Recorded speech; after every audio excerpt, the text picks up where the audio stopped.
Hello and welcome everybody. I'm Matt from MTG Gaming Box. Doing a follow-up on the week 4 of the Sefris Hidden Ways deck. Don't forget to smash that like button, that subscribe button, and share the video with your friends and all that awesome stuff. Yeah, let's do it. This was the J Controller Magic's League where we picked any commander that was, or any legendary creature that was in any of the pre-con decks from Avengers of Zendikar up until. I decided to go with Sefris of the Hidden Ways because of the craziness that it is. So Sefris, because this is the week 4, by the way, the $250 budget version. The previous week was, or the previous month starts off with $100 budget. So basically, you have a $100 budget at the week 1, and then you add $50 a week until then. This gets up to $250 a week, or by the end of week 4, and this was the end conclusion of the last month. I got 8th place out of 37 people, I think. Pretty solid, actually. I think it was like 2nd place, 1st place, 1st place, 3rd place. Something along the line, how I positioned. Pretty strong. The deck was insane. Minus Graveyard Hate.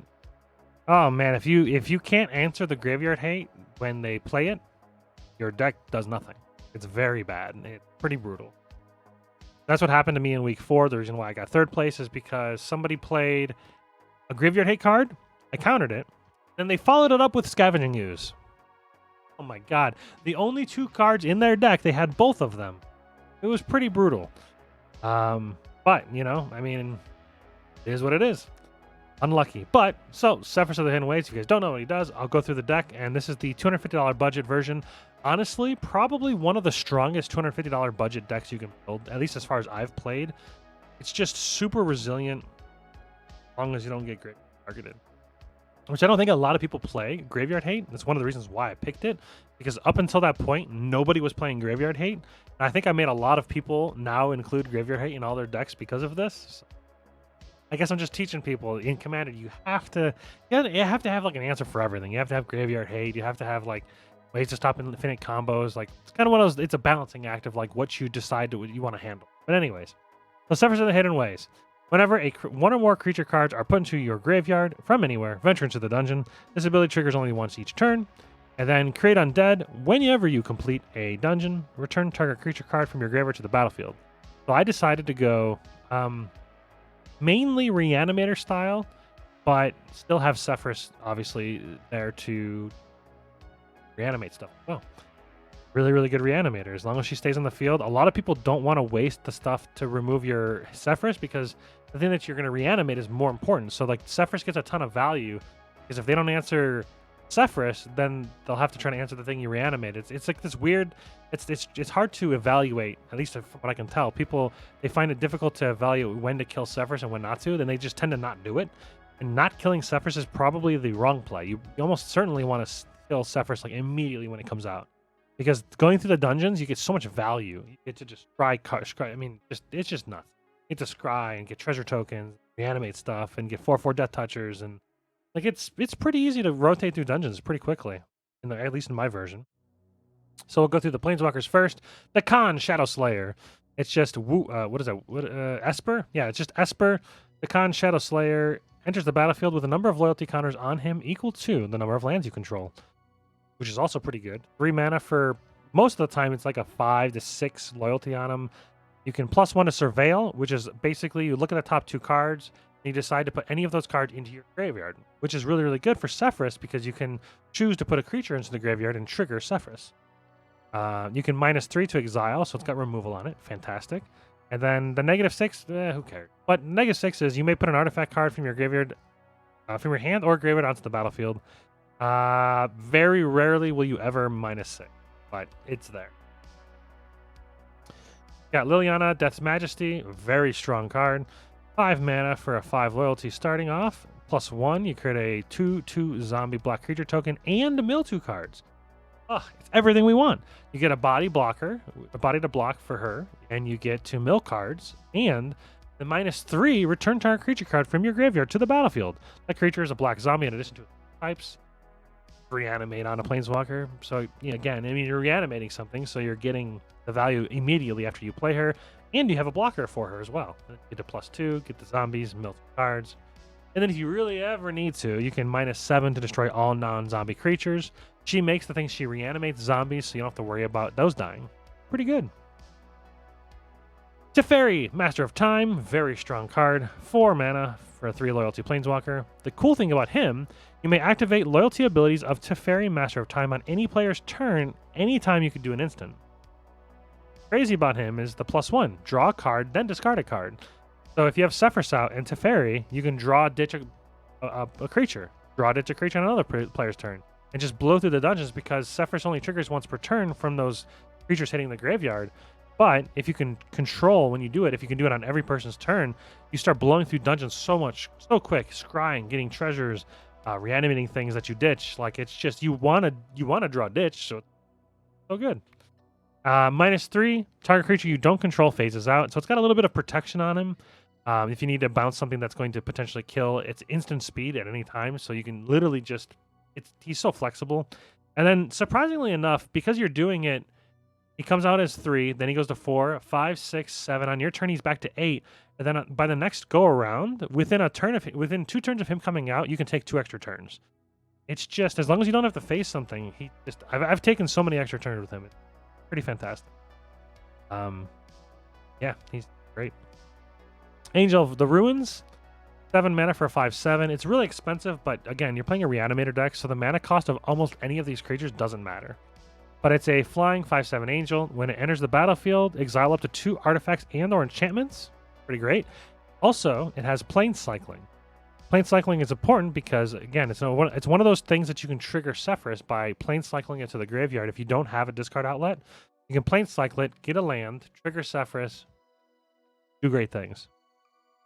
Archon of Cruelty. Oh, so cruel. He's so good. It's not a legendary creature, so like things like Persist can get it back. There's some things that tutor for non-legendary creatures that are like the cheaper versions of cards. You can play those. But it's 8 mana for a 6/6, which sounds expensive, but it does fly. Helpful. When it enters the battlefield or attacks, target opponent sacrifice a creature or planeswalker, discards a card, loses 3 life. You draw a card, and you gain 3 life. Oh, it's so good. You can reanimate it. And if you have like Boots, you can give it haste. You're drawing 2 cards, you're gaining 6 life. 2 opponents are discarding a card and losing 3 life and sacrificing a creature or planeswalker, or 1 person, you can have them ditch 2 cards, they lose 6 life. It's just, Archon of Cruelty is nuts, and you can make copies of him because he's not legendary. Oh, such a strong card. Ashen Rider, 8 mana for a 5/5 flyer. When it enters the battlefield or dies, exile target permanent. This is a really, really good thing because you can enters the battlefield, exile something, you can sack it for like victimize, reanimate 2 things. Oh, it's just, you exile something else when it leaves. It's just so good. You want this to die. Fantastic. Cataclysmic Gearhulk. This is a nice board equalizer. 5 mana for a 4/5 with Vigilance. When it enters the battlefield, each player chooses an artifact, a creature, an enchantment, and a planeswalker from among non-land permanents they control. They sacrifice the rest. This also punishes a lot of people that run Mana Rocks because this deck only runs like 2. So this slows them down. Like, this card's just so good. You bring them down to your level, the right level of value. Oh, it's a really strong card. And most of the time, you'll reanimate this. You'll keep your Sefris and just let him die again. He does his job. You know, if you don't have any artifacts, you can keep himself as well. But you don't care if he dies because it's gonna trigger Sefris and other fun stuff. You want him to be mainly. Champion of Wits, really, really good draw ditch engine. 3 mana for 2/1. When it enters the battlefield, you draw cards equal to its power. If you do, you discard 2 cards. You want to discard because you're reanimating Sefris by every time you discard, so it's fantastic. And as you eternalize, you can pay 7 mana, then you get to draw 4 cards and ditch 4/4. Doom Whisperer. This card's a really, really good late game edit. It was it's 5 mana for a 6/6 flying trample, so it's got flample. Always good. Pay 2 life, surveil 2. So the nice thing about this is you can, again, another theme you're seeing. Sefris is in the battlefield. You can pay 2 life, ditch a creature to the graveyard from your library, then trigger his Sefris ability on the other turn, so you can blow through the dungeon quicker. Dream Trawler is a really, really good card. It's got lifelink, it's got flying, it's got all kind of fun stuff, but it's 6 mana for a 3/5 flying lifelinker.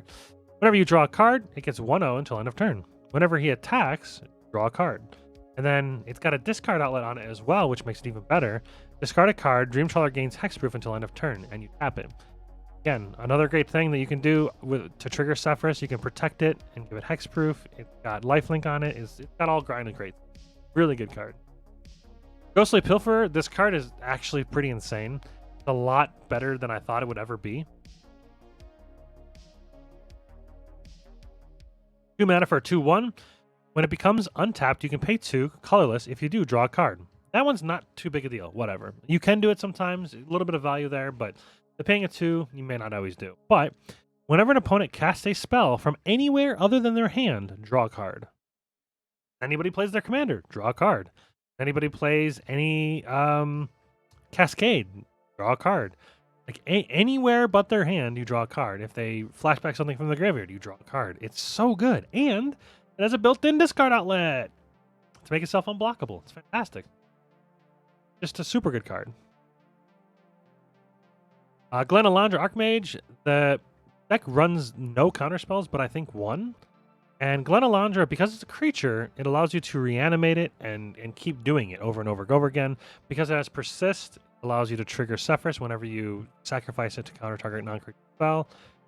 And it is a flyer, so it can block if need be. And again, having this on 1 blue, you don't care if it dies because you can reanimate it. It's fantastic. It's $10, so it takes a little bit of the budget, but Grim Haruspex is a really, really good card. 3 mana for a 3/2, which has Morph, which who cares? But whenever another non-token creature you control dies, draw a card. So this is really, really good to give you a nice little draw engine when you're sacrificing creatures for Victimize or somebody board wipes. It gives you some stay power to be able to refill your hand and whatnot. Just a really solid card. Jin Kataxis Core Augur. This card brings a lot of hate towards you when you draw it, obviously. Because it has flash, you could flash it for 10 late game, but most of the time you're just going to reanimate this and just hope nobody has an answer. And if they do have an answer, they're using it on Jin Kataxis and not on Sefris, so it's not that big a deal if it dies because it's going to trigger Sefris, and then you're one step closer to getting it back again. You're taxing every single time they kill something, you're taxing them. Exiling stuff is a problem for this deck, but I'll talk about that later. Karmic Guide is really, really good because it does a lot of things you want it to do. 5 mana for a 2/2, flying protection from black. That was very relevant in one of the games. Needed protection from black, and it needed to be a flyer to prevent a non-league game, but it's a really good card. Anyways, it has Echo, which is great. You have to pay 5 mana if you want to keep this card on the battlefield when it enters the battlefield. The next upkeep, you do it. When it enters the battlefield, return target creature card from your graveyard to the battlefield, so it reanimates. You just let it die. Let it die. It's fine because it hits the graveyard, which triggers Sefris for you. Fantastic. And then you're one step closer to completing a dungeon to get Karmic Guide back to then else back. And this loop that's going. Great. Kels, Fight Fixer. 4 mana for a 4/3 with Menace. Whenever you sacrifice a creature, you may pay a blue or a black. If you do, draw a card. And then you can pay 1 colorless, sacrifice a creature. Kels, Fit Fixer gains indestructible until end of turn. This is a sack outlet, which is important, as I mentioned, because if your creatures get exiled, they can't be reanimated. You want them to die. You want them to hit the graveyard to trigger Sefris to then go closer into the dungeon. Because you see the theme here? Without Sefris, the deck is a lot slower and does a lot less degenerate things.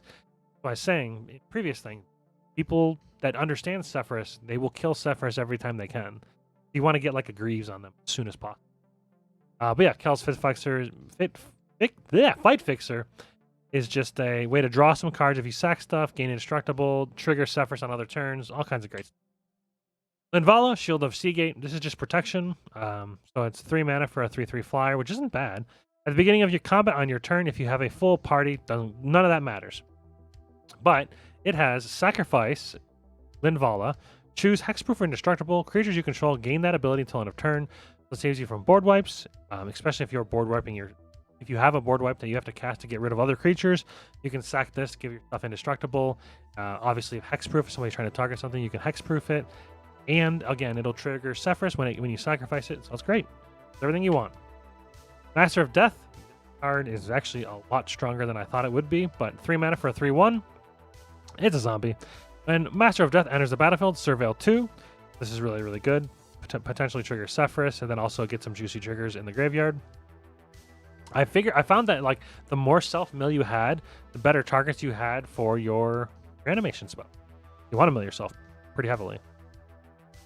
At the beginning of your upkeep, if Master of Death is in your graveyard, you may pay 1 life. If you do, return to your hand. This card is especially great because you can sack it, so it hits the graveyard, triggers Sefris. The next upkeep, you pay a life, goes back to your hand. Now you have something to ditch if you have like a ditch outlet, or you can play it again, Surveil 2, sack it to something, goes to your graveyard, pay 1 life in the next upkeep. It's just reoccursion of the effects that Sefris wants.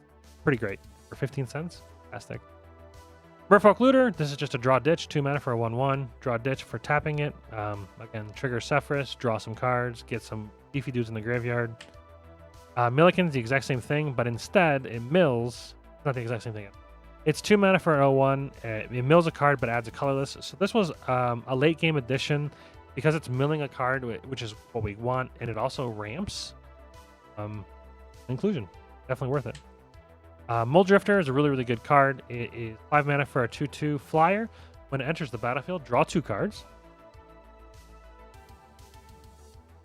But a lot of times you're going to evoke it because when you cast it for its evoke cost, which is cheaper, it dies when it hits the battlefield. So again, it'll trigger Sefris. You'll draw 2 cards. Fantastic.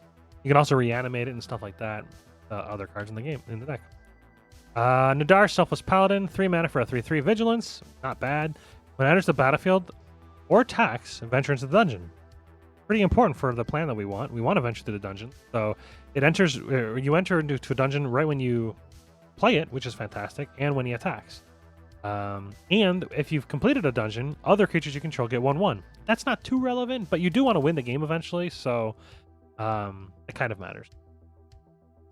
Orc Lore Mage, 4 mana for a 3/3. If you just tap it, search your library for a card. It could be any card. Put it into your graveyard, then shuffle. If it's an instant or sorcery, put a 1/1 counter on Orc Lore Mage. You're almost never going to do that. The instant or sorcery part is almost always going to be a creature, because you're going to trigger a Sefris every time you do that. And then also you want to be able to pick and fill your graveyard with the best creature you want to reanimate, and he's a tutor for your stuff. Basically, he's a tutor for any degenerate creature. Overcharged Amalgam. This is great because it's a counterspell on a creature that has exploit, which allows you to sacrifice things, allows you to trigger Sefris more often, and you counter stuff. Fantastic. Yeah, 4 mana for a 3/3 flash flying exploit. So when it enters the battlefield, you can sack a creature. You can sack itself, and when it exploits, you counter target spell, activated ability, or triggered ability. Phantasmal Image, Phantasmal Image, 2 mana. You may have Phantasmal Image enter the battlefield as a copy of any creature on the battlefield except it's an illusion in addition to its other types. When this creature becomes the target of a spell or ability, sacrifice it. So you want to do this to any of your brutal cards like Archon of Cruelty, or basically any enter the battlefield effects. These will trigger. It's just a really good card to have overall. Priest of Felrites. This one's okay, but basically it's a reanimate on a stick. It's a sorcery, which is annoying, basically, but yeah, so 2 mana for a 2/2, pay 3 life, sacrifice Priest of Felrites, return target creature card from your graveyard to your battlefield, activate only as a sorcery, and then you can unearth it, so it'll have haste when you unearth it, and you can do it again. So it's mainly for that purpose, just reanimation. You're almost always going to want to do it like right away. Radiant Solar, probably the best card in existence for venturing into the dungeon. It's absolutely insane with Sefris. So it's 6 mana for a 3/6 flying lifelinker. That's kind of whatever. Whenever Radiant Solar or another non-token creature enters the battlefield under your control, venture into the dungeon. That's already insane. But what's really low-key, like crazy good about this card is the 1 white, discard Radiant Solar, venture into the dungeon, and you gain 3 life. What that means is, for Sefris, if Sefris is on the field, discarding this counts as a venture to the dungeon from itself and Sefris. You're venturing twice. A lot of times you get halfway through the dungeon, you can if you have this in your hand, at any time, at instant speed, you can just complete a dungeon and reanimate something. So good. Radiant Solar is the best. And then you can reanimate itself if you really want.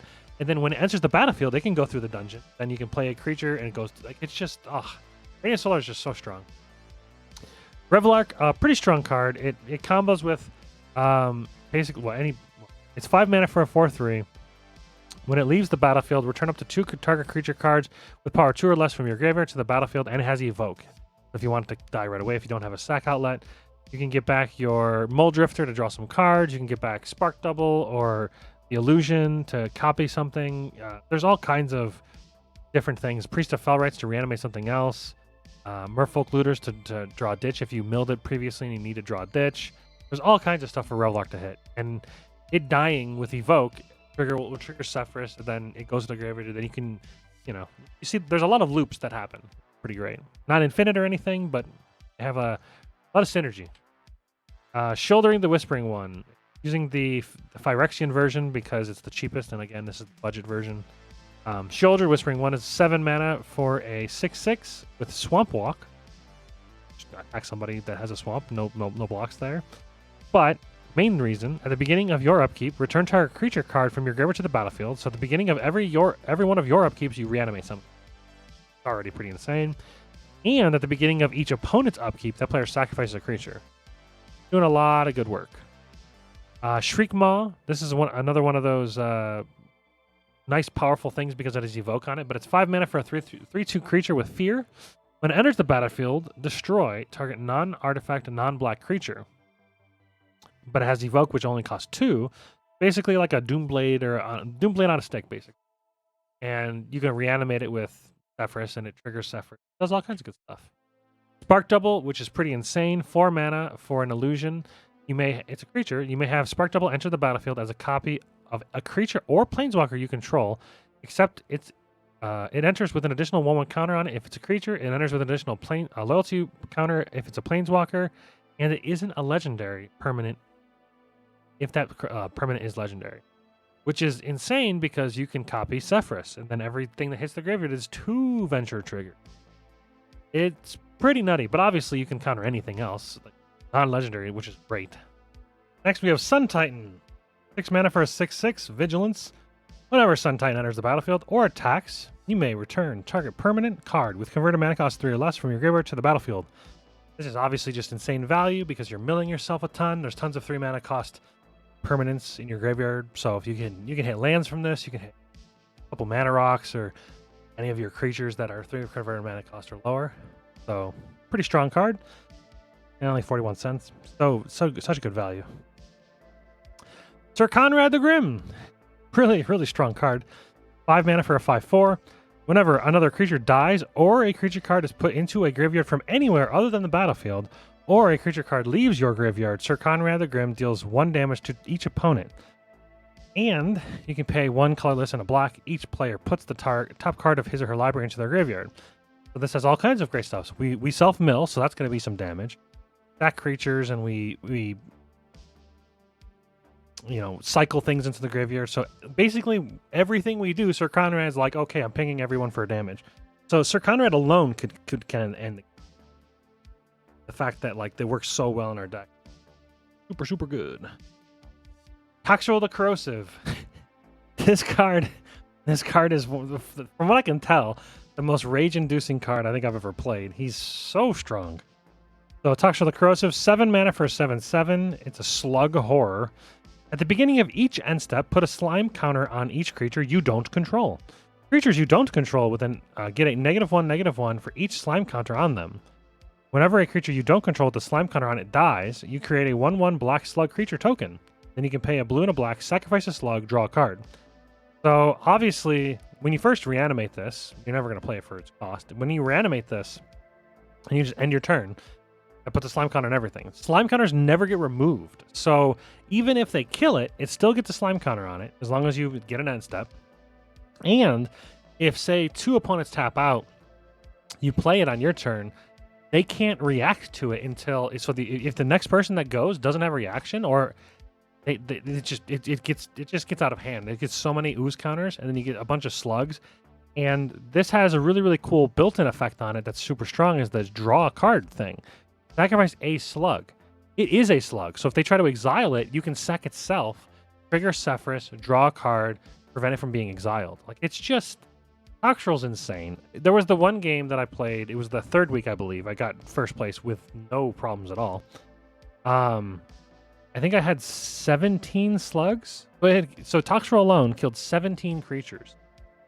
It's just a real brutal thing. And another benefit, because they're slime tokens, they're not 1/1 negative counters on. They don't counteract the 1/1 counters, which is a good thing because some people want their counters to be. This doesn't do that, so it's pretty. Toxtrol's pretty strong. Oh, and I just realized it's 1 cent away from being lead. It's 1338. He surpasses the lead level. Our next card here is Viscera Seer. Viscera Seer is just a sack outlet, basically. But 1 mana for a 1/1 vampire wizard. Sacrifice a creature, scry 1.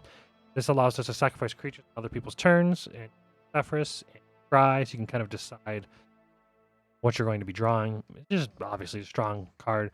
Also, again, another thing to prevent your creatures from being exiled if they try to like Path of Exile it. And you can just prevent your things from being exiled. The only thing I don't have protection for is Graveyard Hate. And I mean, there's Glen Alondra, and there is the 1 counter spell, but or there's the Overcharge Amalgam. I don't actually know if I run any normal counter spell. All right, so now we're into the sorceries. Buried Alive, 3 mana. Search your library for up to 3 creature cards. Put them into your graveyard, then shuffle your library. Trigger Sefris, you get the reanimation targets into your library. Just a great card. Damn! 2 black mana, sorcery, destroy target creature card. Target creature. A creature destroyed this way can't be regenerated. So you could do it as a single removal. Very rarely will you ever do that. You'll probably overload it. You can overload it for 2 colorless and 2 white. Pretty good. I like the flexibility of it. That's why it's in here. Yeah, Dismantling Wave. This card, actually, the first 2 weeks, I was able to cycle it, which is insane. But 3 mana sorcery. For each opponent, destroy up to 1 target artifact or enchantment that player controls. So it's pretty strong. I mean, just 3 mana to destroy 3 things is pretty great. And then you have Cycle. It's 8 mana. Whenever you cycle Dismantling Wave, destroy all artifacts and enchantments. Like I mentioned before, I don't actually run that many artifacts or enchantments, so this rarely ever hurts us as much as it hurts a lot of other people. It's a pretty strong card. Both times that I cycled this was like play of the game. Pretty awesome. But yeah. It's a pretty awesome card in general. It could be removed. I could see it being removed. Like 8 mana is pretty rough when you're not really ramping that much, so it's definitely super late game, but kind of when you need to destroy all the enchantments and artifacts, so I could see it being removed and replaced with something else. Incarnation Technique is amazing. 5 mana, demonstrate. When you cast this spell, you may copy it. If you do, choose an opponent to also copy it. You mill 5 cards, then you return a creature card from your graveyard to the battlefield. You can pay 5 mana and reanimate 2 of your biggest, juiciest, monstrous creatures, and you don't really care what they're reanimating. You would just pick the player that has the least amount of creatures in their deck, or the least powerful creature. Just let them get it, sure. And because most of the decks you're playing against don't want to be milled, you might be able to mill some problems away. Pretty great. Living Death, 5 mana. Each player exiles all creature cards from his or her graveyard, then sacrifices all creatures he or she controls, then puts all cards he or she exiled this way into the battlefield. So it wipes the board, take everything in your graveyard, put it aside, it wipes the board, they all hit the graveyard, you take everything you exiled, put it onto your battlefield. This one's pretty strong because it's a board wipe, but then also reanimates. Most of the stuff, your graveyard almost as always is going to be better than everybody else's stuff. And if you need to board wipe, this is a good way to do it. And I guess in theory, what you could do is you have a sack outlet, something like Altar of Dementia or something. You can sack everything prior to casting this, and then you just get everything back. Necromantic Selection, 7 mana, destroy all creatures, then return a creature card from that it was put into the battlefield this way to the battlefield under your control. It's a black zombie creature in addition to his other type, and then you exile.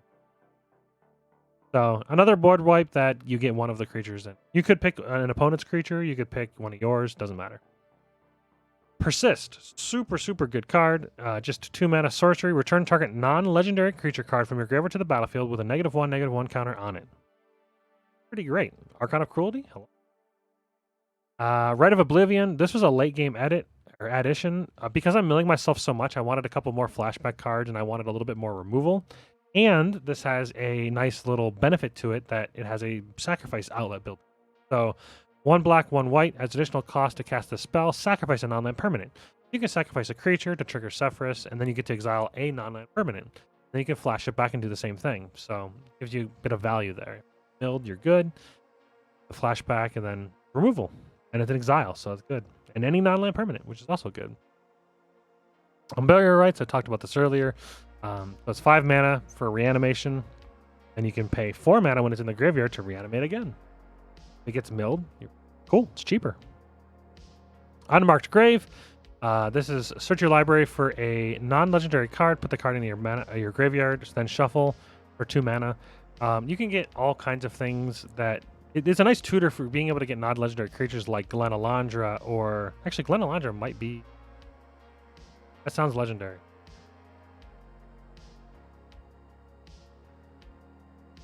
It's not. Perfect. But yeah, you can get things like Glenalandra and the like... You know, Archon of Cruelty also. Overcharge Amalgam for counterspell. Angel for removal. There's a bunch actually. Not Spark Double if you really want. It's just overall good. Next up we have Windfall. This is just another one of those cards where you don't really care about what you're discarding and you want to be able to refill your hand. So for 3 mana, each player discards their hand, then draws cards equal to the greatest number of cards a player discarded this way. Ideally, this would be like when you're low and somebody else has a bunch of cards, so you get the best value. But either way, you want to be able to ditch stuff and then reanimate. Basically, like a faithless loop. You've got the Spark, white-black, exile target permanent with converted mana cost 4 or greater. Also, do remember this is a $250 budget, so there are better cards than this, obviously, but. Factor Fiction, 4 mana. Reveal the top 5 cards of your library. An opponent separates those cards into 2 piles. You put 1 pile into your hand, the rest into your graveyard. This is really, really good. It's instant speed. It allows you to trigger Sefris most times because you're going to probably get 2 creatures or more. You probably just want to ditch the creatures into the graveyard. The nice thing about it is it's an opponent that separates them into 2 piles, and then you get to choose. You could pick the one that has like the least amount of knowledge of what they're doing, and they just go, oh, I'll just whatever. They just separate them. Kind of a strategic play. You could pick anybody really, but probably the best way to do it is tell somebody, yeah, you. Faithful Mending. Oh, such a good card. It's Faithless Looting, but just way better. So it's a blue and a white. Instant, you gain 2 life, you draw 2 cards, and discard 2 cards, and then has flashback. Fantastic. It does everything we want. The life gain is actually pretty important because, as I said, there's people will target you and they will try to kill you because you're playing Toxtrol and they don't like that. Forbidden Alchemy, 3 mana. Look at the top 4 cards of your library. Put 1 of them into your hand, the rest into your graveyard. Add instant speed, which is always fantastic, and then has flashback as well. Flashback cost is a bit heavy for 7, but if it gets milled, you can do it late game to add instant speed, dump something into your graveyard, complete a dungeon. Sefris. Swords to Plowshare, pretty simple. 1 white, exile target creature, controller gains life equal to its power. There. Altar of Dementia. This card is basically, it's a mill outlet for us as well as a sack outlet. It does a lot of things we want. So it's 2 mana, artifact, sacrifice a creature. Target player puts a number of cards equal to the sacrificed creature's power from the top of his or her library into his or her graveyard. Like I said, you're mainly doing this to save your creatures from being exiled if somebody tries to exile it. Also to trigger Sefris on other people's turns. Also to fill your graveyard with monsters. It does all kinds of great stuff. Fantastic. Arcane Signet, just mana rock, ramping. Lightning Greaves, 2 mana. Equipped creature has haste and shroud. So being able to equip for 0, obviously everybody knows Lightning Greaves. Great. Soul Ring for mana ramping. Swiftfoot Boots for the same reasons as Lightning Greaves, but it's just a little less good. But you want things that have haste and hexproof. Basically, these are almost always going to live on your commander because people that are smart will realize that they need to kill your commander. Need to save it. So one of the best things to do is to put Swiftfoot Boots or Lightning Greaves commander and just let it gain the value. Animate Dead. This is just a reanimate for 2. It's an enchantment. Basically, it says it's kind of convoluted. It gives the creature -1, -0, and if the enchantment or the creature dies, they both go to the graveyard. That's all you need to know. Imprisoned in the Moon. This card's nuts. More people should run it for sure. But 2 colorless and a blue. Enchantment Aura. Enchant creature, land, or planeswalker. Enchanted permanent is a colorless land with it taps and adds a colorless mana and loses all other card types and abilities.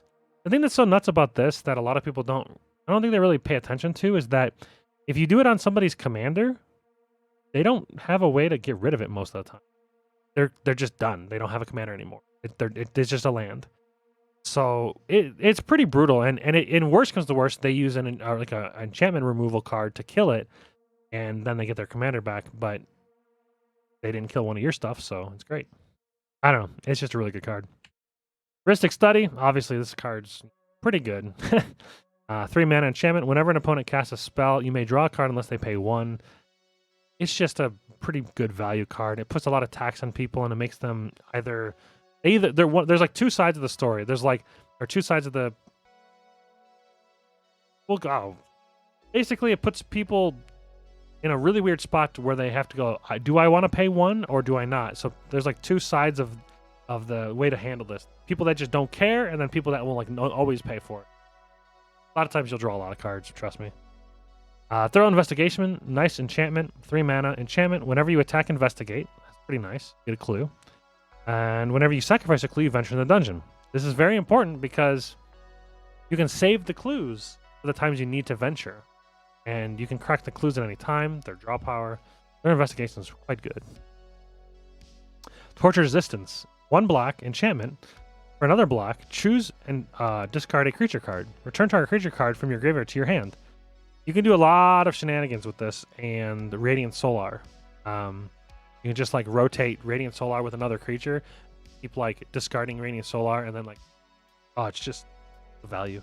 Plus, again, it's a discard outlet, so you can ditch your good creatures into the graveyard, animate them, and it's instant speed, so you can do it on other people's turns. Trigger Sefris as many times as you can. Now we're into the land base, which is pretty simple. Arcane Sanctum for tri-land, Cave of Koilos for land. For mana. None of these are any important. This one is, though, utility land. So this is another one of those draw ditch. Each player gets to do it, but who cares? You want to draw and ditch and get through your deck and get all the creatures into the graveyard that you want to reanimate. So this is great. And High Market. This is another one of those cards that are super good. You want to save this and keep this up so you can sacrifice something in response to an exile effect. Or if you want to trigger Sefris before, say somebody goes to kill it, you can trigger Sefris one more time before Sefris. Stuff like that. And this was a pretty late inclusion. Tukanugu Namanumu Numa Numa Woohoo Abandoned Mire for just a standard black mana. So it is a legendary land. The nice thing is it has this channel ability for 3 colorless and a black. Discard Numa Numa, Abandoned Mire, mill 3 cards, then return a creature card or planeswalker from your graveyard to your hand. It costs 1 less for each legendary creature you control. So it has nice mill. It has the ability to get back a creature if you need it. If you can't reanimate something, but you need to be able to cast it, you can do that. Pretty good land. And that is Sefris of the Hidden Ways for $250 as a budget deck. It's a really, really strong budget deck. If you guys are playing on a budget in your group, or if you're doing a league-like thing like me, I've got 4 different versions of the decks at 100, 150, 200, and 250. I can put the links in the description, and enjoy. And yeah, thanks for watching, everybody. If you liked the video, please like, comment, and subscribe. It helps us a lot. Share the video with your friends. I'll see you next time.